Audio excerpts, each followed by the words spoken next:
Hello বন্ধুরা, কেমন আছেন? আশা করি সবাই ভালো আছেন। বন্ধুরা, সুসাইড স্কোয়াড সারা দেশে পাকিস্তানি কায়দায় তাণ্ডব চালিয়েছে, এরকমই জানিয়েছে আবেদুল কাদের। অবশ্য আমরা এই বিষয় নিয়ে বিস্তারিত আলোচনা করব। তার আগে আপনি যদি এই চ্যানেল নতুন থাকেন, অবশ্যই চ্যানেলটিকে সাবস্ক্রাইব করে আমাদের পাশে থাকুন, এরকম নিত্য নতুন রাজনৈতিক আপডেটগুলিকে সবার আগে পাওয়ার জন্য।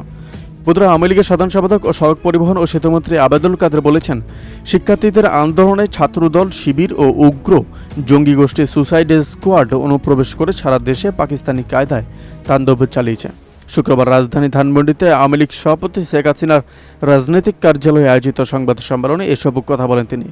সেতুমন্ত্রী বলেন, ৭১, ৭৫, ৩ নভেম্বর, ২১ আগস্টের খুনি এবং ২০১৩, ২০১৪, ২০১৫ সাল এবং সর্বশেষ ২০২৪ সাল একই বিশ্বাসঘাতক, একই খুনি। তারা হচ্ছে বিএনপি জামায়াত। শিক্ষার্থীদের আন্দোলনে ছাত্রদল, শিবির, উগ্র জঙ্গি গোষ্ঠীর সুসাইড স্কোয়াড অনুপ্রবেশ করে সারা দেশে পাকিস্তানি কায়দায় তাণ্ডব চালিয়েছে। আন্দোলনের নামে শিক্ষার্থীদের হত্যা করে সরকারের উপর দায় চাপিয়েছে। গত কয়েকদিনের সহিংসতায় কতজন মারা গেছেন? সাংবাদিকদের এমন প্রশ্নের জবাবে আবেদুল কাদের বলেন, আমরা মৃত্যু তালিকা পত্র তালিকায় ২০০-র মতো বা ২০০ একটু বেশি জেনেছি। আমরা এটার খোঁজ খবর নিচ্ছি। জাহাঙ্গীরের সঙ্গে জুয়েল নামের একটি ছেলে সবসময় থাকতো। তাকে উত্তরায় মেরে লাশ লটকিয়ে রাখা হয়। কি বর্বর নৃশংসতা! পুলিশকে মেরে ঝুলিয়ে রাখা হয়।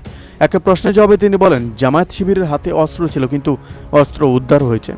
এখনও চলছে উদ্ধার অভিযান, উদ্ধার হবেই। তাদের নির্দেশদাতা ও ইতারা কিন্তু গ্রেপ্তার হয়েছে, রিমান্ডে আছে। অনেক সত্য বেরিয়ে আসবে। তিনি বলেন, পুলিশ ও সাধারণ মানুষ কোনো হত্যায় অংশ নিতে পারে না। আমরা কোনো অনাকাঙ্ক্ষিত মৃত্যু সমর্থন করি না। প্রতিটি হত্যার বিচার বিভাগীয় তদন্ত হবে। প্রধানমন্ত্রী এই কথা স্পষ্ট জানিয়ে দিয়েছেন।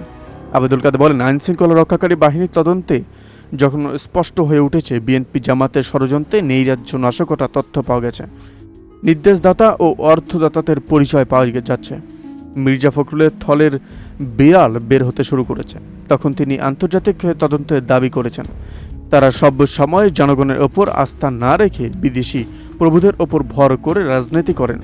এক্ষেত্রেও তাদের সন্ত্রাসী চরিত্র উন্মোচিত হওয়া থেকে দায় মুক্তির জন্য বিদেশি হস্তক্ষেপের দাবি করেছেন। বিএনপি জামায়াত উগ্র বামপন্থী জনগোষ্ঠী কুরুচিকি মহল এবং এখনও সক্রিয় আছে বলে দাবি করেন আবেদুল কাদের।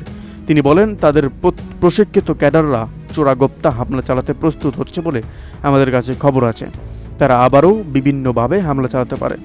দেশের জনগণের প্রতি আহ্বান, যেখানে অস্ত্রধারী ক্যাডারদের খোঁজ পাবেন, তাদের তথ্য আইনশৃঙ্খলা রক্ষাকারী বাহিনীকে দিয়ে সহযোগিতা করবেন। এই সময় নেতাকর্মীদের উদ্দেশ্যে তিনি বলেন, বিএনপি জামায়াত, ছাত্রদল, শিবির, জঙ্গি গোষ্ঠীর সন্ত্রাসীরা আর যাতে সহিংসতা ছড়াতে না পারে সেজন্য সবাইকে সতর্ক থাকতে হবে। নেতাকর্মীদের কারফিউ মেনে চলার অনুরোধ করেন তিনি। বন্ধুরা, এই আপডেট প্রসঙ্গে আপনাদের কি মতামত অবশ্যই আমাদের কমেন্ট করে জানাতে বলবেন না। ভালো থাকবেন, সুস্থ থাকবেন, ধন্যবাদ। দেখা হচ্ছে নতুন একটি ভিডিওতে। আপনি কোথা থেকে দেখছেন এই ভিডিওকে অবশ্যই আমাদের কমেন্ট করে জানাতে বলবেন না।